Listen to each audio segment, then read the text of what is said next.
Exam चाहे कोई सा भी हो, करंट अफेयर्स तो आना ही है। जी हाँ, करंट अफेयर्स तो आना ही है, चाहे परीक्षा कोई सा भी हो, किसी भी तरह के एग्ज़ाम की आप तैयारी कर रहे हो। इसी नोट के साथ डिस्कशन स्टार्ट करते हैं। आज की तारीख है 6 अगस्त और देख लेते हैं करंट अफेयर्स में हमें क्या कुछ डिस्कस करना है। With the help of MCQ we will discuss current affair. लेकिन सबसे पहले हम बात करेंगे इंपॉर्टेंट डेट्स की। देखो, सबसे पहले 1 से 7 अगस्त तक जो है वर्ल्ड ब्रेस्ट फीडिंग डे मनाया जा रहा है। ये पूरा वीक है, एक सप्ताह का, 1 से 7 तारीख तक ब्रेस्ट फीडिंग को प्रमोशन देने के लिए, प्रमोट करने के लिए वर्ल्ड वाइड। और थीम क्या है? Breast feeding for a sustainable state in life, strengthen what works, right. Second number जो है वो है 2 अगस्त की बात करें, फ्रेंडशिप डे और एंग्लो इंडियन डे है। 6 अगस्त is Hiroshima and land of countries day है। हिरोशिमा आपको पता होगा, हिरोशिमा एंड नागासाकी, जहाँ पे अमेरिका ने बम गिराया था जापान में, राइट, सेकेंड वर्ल्ड वॉर के टाइम में। और 7 अगस्त को national handloom day, as we had discuss a lot, कई बार करंट अफेयर्स हम डिस्कस कर चुके हैं। 8 तारीख को भारत छोड़ो आंदोलन, क्विट इंडिया मूवमेंट और इंटरनेशनल कैट डे होता है। 9 तारीख नागासाकी डे और इंडिजिनस पीपल डे भी होता है। और 10 तारीख को वर्ल्ड बायोफ्यूल डे। तो चलिए अब देखते हैं पहला क्वेश्चन हमारा क्या है। देखो, पहला जो न्यूज़ है ना वो ब्रिक्स कल्चर मीटिंग से संबंधित है। ब्रिक्स कल्चर मीटिंग 2026 भोपाल में हुई है और भोपाल के अंदर ये मीटिंग में क्या निकल के सामने आया है, तो share digital platform for artist and culture heritage. देखिए, एक्चुअली में ना इतना कुछ सिंपल नहीं है। ब्रिक्स के द्वारा, ब्रिक्स जो नेशंस हैं उनके द्वारा जो है वो अन्य स्केल पे अन्य चीज़ चल रही हैं, जिसमें हमने कई बार डिस्कस किया, जैसे कि ब्रिक्स की जो वुमेन विंग्स है, वुमेन जो महिलाओं के द्वारा इकोनॉमिक डेवलपमेंट का एक एजेंडा चल रहा है वर्ल्ड, मतलब ब्रिक्स में वुमेन लेड डेवलपमेंट का। तो उसकी मीटिंग गोवा में हुई थी, हमने इसे भी डिस्कस किया था। अन्य जैसे इंडस्ट्री पे, लेबर पे, ये अलग अलग स्केल पे मीटिंग्स हो रही हैं, काम चल रहा है। लेकिन जो इम्पॉर्टेंट चीज़ है वो ये है कि ये जो मीटिंग हुई है ये मध्य प्रदेश के भोपाल में, यहाँ पे कल्चरल मीटिंग है जिसमें यूनेस्को की भी भागीदारी है। क्योंकि देखो, जो कल्चरल की बात हम करते हैं उसमें वर्ल्ड हेरिटेज साइट्स भी आते हैं। तो वर्ल्ड जो ब्रिक्स नेशन है, इनके अंदर जितने भी नेशंस हैं सबकी जो अपनी यूनेस्को साइट्स हैं उनको भी इस डिजिटल प्लेटफॉर्म में शोकेस किया जाएगा।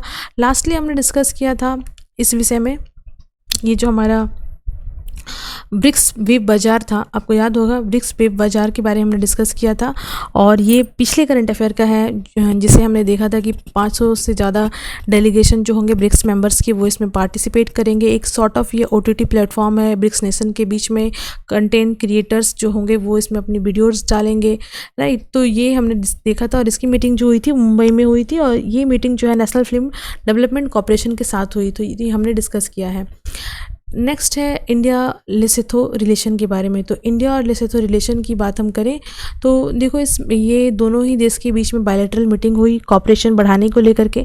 मीटिंग में जो है चीज़ें जो सामने निकल के आई वही है कि इकोनॉमी स्ट्रेंथन करना है, कल्चरल शेयर करना है, राइट। और इम्पॉर्टेंट चीज़ ये है कि ये एक साउथ साउथ कॉपरेशन का पार्ट है। लेसोथो के साथ भारत का रिलेशन एक साउथ साउथ कॉपरेशन का पार्ट है। देखो, लेसोथो जो है ना वो किंगडम इन द स्काई कहलाता है। ये कंट्री लैंडलॉक कंट्री अफ्रीका के अंदर पड़ती है।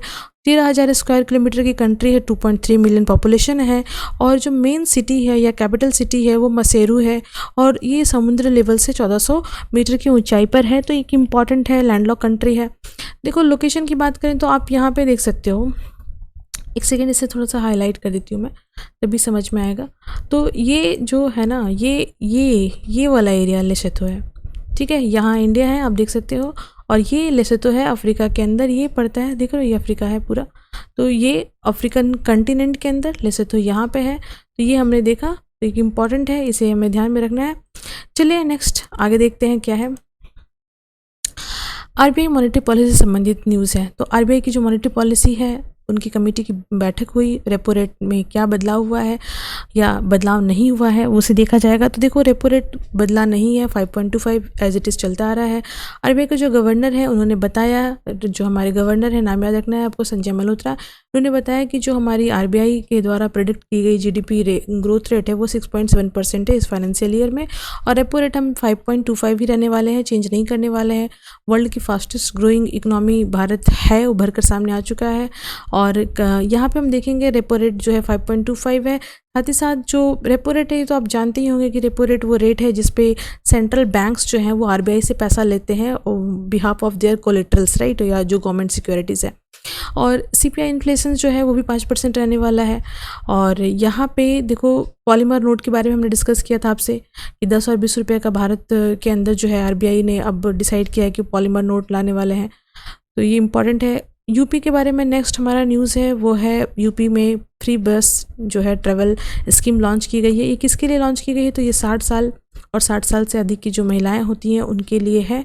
ये वहाँ की जो गवर्नमेंट है, इन्होंने इस फाइनेंशियल ईयर के बजट में 100 करोड़ का जो है वो आपके मतलब बस के लिए, बस की जो सुविधाएं हैं उसको ध्यान में रखते हुए ये प्रोजेक्ट को लॉन्च किया है, जिसमें महिलाओं को इस हेल्प मिलेगा। देखो गवर्नमेंट के द्वारा, यूपी गवर्नमेंट के द्वारा बहुत सारी महिलाओं को बूस्ट करने के लिए योजनाएं चलाई जा रही हैं, जिसमें हम देखेंगे मुख्यमंत्री बाल सेवा योजना प्रमुख है, और जो महिलाएं हैं उन्हें पेंशन स्कीम्स वगैरह सेंट्रल की तो स्कीम है ही, प्लस स्टेट गवर्नमेंट की भी स्कीम्स है। तो इस तरह से काफ़ी ज़्यादा ग्राउंड लेवल पे काम हो रहा है। नेक्स्ट क्वेश्चन हमारा, हमने कई बार डिस्कस किया है, सुप्रीम कोर्ट में जजों की संख्या जो है वो बढ़ा दी गई है, बिल पास हो चुका है।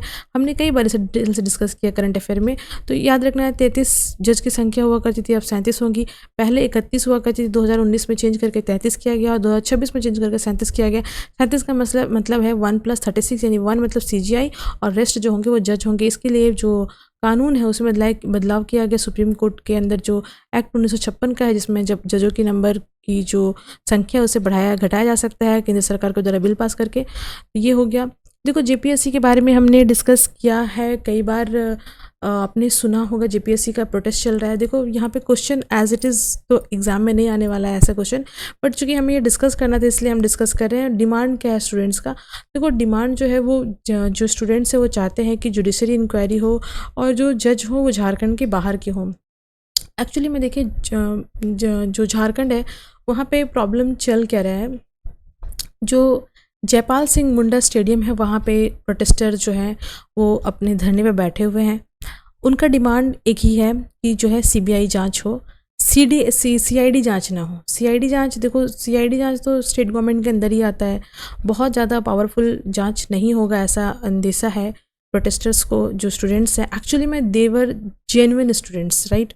और एक स्टूडेंट्स हमारे जंतर मंतर पे भी थे जिनका असली रूप क्या है, किस तरह का प्रोटेस्ट था, वो क्या चाहते थे, कहाँ से फंडिंग आ रही थी, वो कौन से लोग थे, ये हमने देखा है, हमने सुना है, राइट। और ये सभी एक्सपोज हो चुके हैं इस पूरे प्रोटेस्ट में, क्योंकि जो झारखंड का प्रोटेस्ट है वो ये दिखा चुका है कि किस तरह से जो है वो आइसोलेट कर दिया गया है जो झारखंड के स्टूडेंट्स हैं उनके मुद्दे को। यहाँ तक कि पंजाब में भी पेपर लीक का इशू है, लेकिन पंजाब में पेपर लीक का इशू है, पर झारखंड में एक्चुअल में करप्शन का इशू है, क्योंकि झारखंड में एग्ज़ाम ही नहीं होता है, सीट्स बिकते हैं। अगर आप झारखंड से हैं तो आप इस चीज़ को कोरिलेट कर पाएंगे। जेपीएससी का बहुत ही बुरा हाल है यार, मतलब आप सोच नहीं सकते हो, अनएक्सपेक्टेड लेवल पे है जेपीएससी के अंदर जितने घोटाले, मतलब आई हैव नो वर्ड्स कि मैं इसे डिस्क्राइब कर सकूं, राइट। और ये सही प्लेटफॉर्म भी नहीं है, मुझे लगता है कि नहीं बोलना चाहिए, क्योंकि जो चीज़ें ग्राउंड पे हमने फेस की है, हमने देखा है, राइट। तो इसलिए जेपीएससी से तो एक तरह से कहें मन ही उठ चुका है, मतलब जेपीएससी के नाम से तो ऐसा फीलिंग आता है ना भैया ये हमसे ना होगा, ठीक है। तो जेपीएससी की प्रिपरेशन टफ नहीं है, जेपीएससी एग्ज़ाम टफ नहीं, बट जेपीएससी अपने आप में एक टफेस्ट बॉडी बन के रखा हुआ है just because of lots of corruption. और मे भी अब कुछ सुधार हो, हालांकि उम्मीद कम नज़र आती है, कुछ दिखाई नहीं देता क्योंकि कोई सपोर्ट नहीं है। जो सो कॉल्ड अपने आप को प्रेशर ग्रुप कहते हैं, जो अभिजीत दीपके एंड गैंग है पूरा, वो उन सब का भी हालत ख़राब है, वो सभी की बीमारियां चल रही हैं, जबकि बीमारियों में ये डांस कर रहे थे, सेलिब्रेशन कर रहे थे, राइट। और बीमारियों में ही वहाँ दवा खा करके और ये प्रोटेस्ट पे बैठे हुए थे। तो वहाँ पे मुद्दा चूँकि गवर्नमेंट के अगेंस्ट करना था, मोदी गवर्नमेंट को बदनाम करना था, वर्ल्ड वाइड अलग तरह के एजेंट है, they're working as a agent of USA, और जो फॉरेन मतलब एक तरह से कह सकते हैं जो भारत के दुश्मन है। तो यहाँ पे स्टूडेंट्स का मुद्दा है, जेन्युइन मुद्दा है, तो ये उसमें पार्टिसिपेट नहीं करेंगे कि ये उनके एजेंडे को सूट नहीं करता है। इवन जो हमारे अपोजिशन लीडर्स है वो भी इसमें सपोर्ट के लिए नहीं खड़े हो रहे हैं, बिकॉज इन्हीं की गवर्नमेंट चल रही है, अलायंस गवर्नमेंट है यहाँ पे। तो बहुत तरह की चीज़ें हैं, मतलब रियल में जो स्टूडेंट को क्या प्रॉब्लम हो रहा है वो आप यहाँ झारखंड में देख सकते हो। तो देखो झारखंड में है भी क्या ना, कि जो कई ऐसे तो पिछले बार के जो एग्ज़ाम हुए थे जेपीएससी में, उसमें तो ऐसा हुआ था कि एक पर्टिकुलर सेंटर का ही जो बच्चा है वो पास हुआ, एक पर्टिकुलर सेंटर से जितने बच्चे बैठे उस सभी का रिजल्ट हुआ, बाद बाकी का तो रिजल्ट ही नहीं हुआ। कहीं का तो OMR सीट ही नहीं खुला, कहीं का तो सीट ही जो है वो मतलब जो सीट्स होता है, आंसर सीट होता है, वो गुम हो गया। एक से एक कहानी है JPSC का, एक से एक कहानी है, मतलब आप सुन के हैरान हो जाएंगे कि ऐसा भी एग्ज़ाम होता है JPSC का। तो छठी मतलब आप समझिए झारखंड कब से बना, जब 2000 के टाइम से अभी तक कोई परिवर्तन नहीं हुआ है। होता है स्टेट जब अलग होते हैं तो बहुत सारे डिस्प्यूट्स होते हैं, प्रॉब्लम्स होती है सिलेक्शंस में, मैन पावर की कमी होती है, सेटअप्स नहीं होते हैं, बहुत चीज़ों से ओवरकम कर चुका है झारखंड। लेकिन ये एग्ज़ाम के मामले में बहुत करप्शन है यहाँ पे।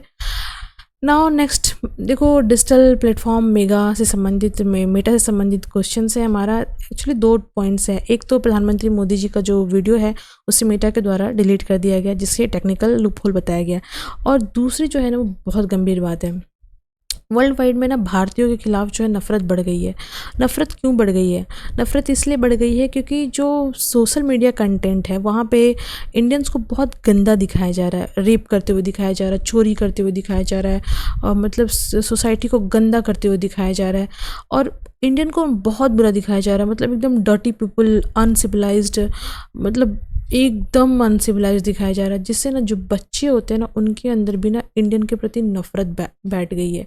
और ये सब सोशल मीडिया फीडबैक के कारण हो रहा है, क्योंकि आप एक कंटेंट का अगर देखते हैं तो उस तरह के ही फीड्स आपको आने लगते हैं। तो और यही चल ही रहा है कि अगर आप माने पहला वीडियो आपने देखा कि इंडियन जो है वो इलिटरेट होते हैं, तो दूसरा वीडियो आपको फीड में आएगा कि इंडियन कैसे क्राइम करते हैं, इंडियन कैसे जॉब्स खा रहे हैं दूसरे देशों के अंदर, इंडियन कैसे पॉपुलेशन बढ़ा रहे हैं।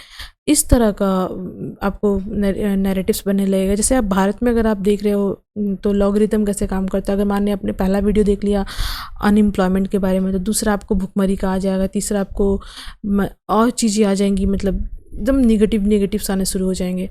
तो ये फीड का काम होता है। तो ये सोशल मीडिया फीड ऐसा जा रहा है जिससे भारतीयों के प्रति नफ़रत बढ़ता जा रहा है। और स्पेसिफिकली जो है सेक्सुअल कंटेंट भी अब जो है स्टूडेंट्स बच्चे के जो कंटेंट्स होते हैं वो अभी बहुत डार्क डीप फेक में जो है बहुत चलाए जा रहे हैं इंडियन से संबंधित।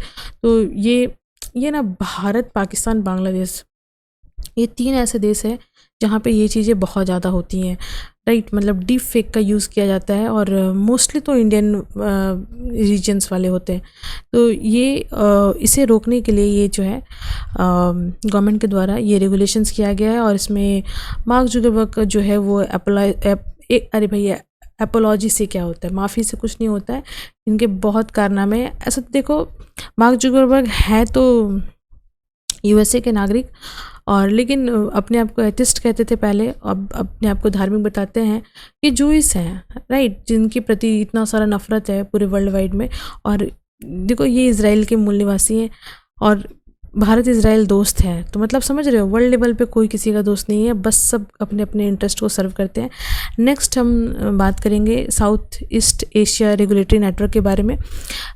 ये ऑर्गेनाइज कहाँ पे हुआ? तो ये जो है आपको याद रखना है, साउथ ईस्ट एशिया नेटवर्क जो है, इसकी हम बात करें, ये WHO के द्वारा एक संगठित की गई बॉडी है जो साउथ ईस्ट रीजन्स में जो है हेल्थ केयर फैसिलिटीज़ प्रोवाइड करती है। WHO south east Asia regional office जो है वो काठमांडू में। थोड़ा डिटेल से डिस्कस करते हैं। देखो, इंडियन फार्मास्यूटिकल जो हमारी कमीशन है, इंडियन फार्मा कोपिया, ठीक है, कमीशंस जो है वो ministry of health care, ministry of हमारी फैमिली एंड हेल्थ केयर के अंदर आती है। और यहाँ पे हम देखेंगे 10th एनिवर्सरी 10th मीटिंग जो है वो south east Asia regulatory network की हुई काठमांडू के अंदर। और इसमें बस वही है कि जो साउथ ईस्टर्न रीजन्स हैं वहाँ पे जो मतलब वर्ल्ड हेल्थ ऑर्गेनाइजेशन है उनके द्वारा किस तरह से जो है वो हेल्थ केयर फैसिलिटीज़ प्रोवाइड की जाए, उसको मॉनिटर किया जाए, स्ट्रेंथन किया जाए, कैपेसिटी बिल्डिंग की जाए, रेगुलेट किया जाए, नॉलेज स्प्रेड किया जाए, है ना, ठीक है। तो ये एक रेगुलेटरी बॉडी है और 2016 में गठन की गई थी। नेक्स्ट हमारा जो है वो एक्सटेंशन से संबंधित है, सीनियर ब्यूरोक्रेट्स का। देखो, डॉक्टर TV सोमनाथ जो है उनका भी एक्सटेंशन हुआ है। साथ ही साथ जो है हमारे गोविंद मोहन जो होम मिनिस्ट्री के सेक्रेटरी हैं, हेड सेक्रेटरी हैं, इनका भी 1 साल का एक्सटेंशन हुआ। तो ये दोनों एक्सटेंशन बहुत इंपॉर्टेंट है। और देखो कैडर, तो देखो एक सिक्किम कैडर के, एक तमिलनाडु कैडर के हैं, ठीक है। तो ऐसे कैडर से तो बहुत ज़्यादा नहीं, लेकिन सबसे इम्पोर्टेंट है, नाम आपको याद रखना है, डॉक्टर TV सोमनाथन। ये भी यूनियन होम मिनिस्टर सेक्रेटरीट और गोविंद मोहन दोनों का ही जो है वो 1 साल का एक्सटेंशन हुआ है। इंडियन मेडिकल डिवाइस से संबंधित नेक्स्ट क्वेश्चन है। 9th एडिशन जो है इंडियन मेडिकल डिवाइस 2026 ऑर्गेनाइज किया जा रहा है, किसके द्वारा किया जा रहा है, तो ये हम देखेंगे। लेकिन हो कहाँ पर रहा है? दिल्ली में विज्ञान भवन में, और इसे ministry of chemical and fertilizers जो है गवर्नमेंट ऑफ इंडिया की, ये फिक्की के साथ मिलकर करी। तो इम्पॉर्टेंट है फिक्की, FICCI यानी कि जो federation of Indian chamber of commerce and industry है, जो कि 1927 में सेटअप हुई थी, 1927 में सेटअप हुई थी। ये बॉडी हेडक्वार्टर दिल्ली में ही है, और इनके द्वारा एक्चुअली में ये 9th एडिशन जो है वो होस्ट किया जा रहा है, और इसका थीम है towards Viksit Bharat, advancing India as a global hub for quality medical devices. तो विकसित भारत का जो सपना है उसमें भी क्या होगा कि अब मेडिकल डिवाइसेस भी तो भारत में ही बना ले कम से कम। तो इस चीज़ को ध्यान में रखते हुए अन्य स्केल पे बहुत सारी चीज़ें चल रही हैं यार, क्योंकि अभी इंडिया अंडर कंस्ट्रक्शन ही है, शॉर्ट ऑफ है ना, शॉर्ट ऑफ क्या, यही ग्राउंड रियलिटी है। तो 9th एडिशन जो है मेडिकल डिवाइसेस का वो सेलिब्रेट हो रहा है विज्ञान भवन में दिल्ली में, और फिक्की से होस्ट कर रही है ministry of chemical and fertilizer का ये इवेंट है। फार्मास्यूटिकल डिपार्टमेंट जो है हमारी, वो इसे फिक्की के साथ ऑर्गेनाइज कर रही है। नेक्स्ट क्वेश्चन जो है होमवर्क वाला, वो आपको आंसर करना है। नेशनल हैंडलूम डे जो है वो किस उपलक्ष्य में मनाया जाता है? आंसर आपको कमेंट में करना है। तो ये था करंट अफेयर डिस्कशन जो हमने आपके साथ किया डिटेल से with the help of MCQ। Thank you, thanks for watching.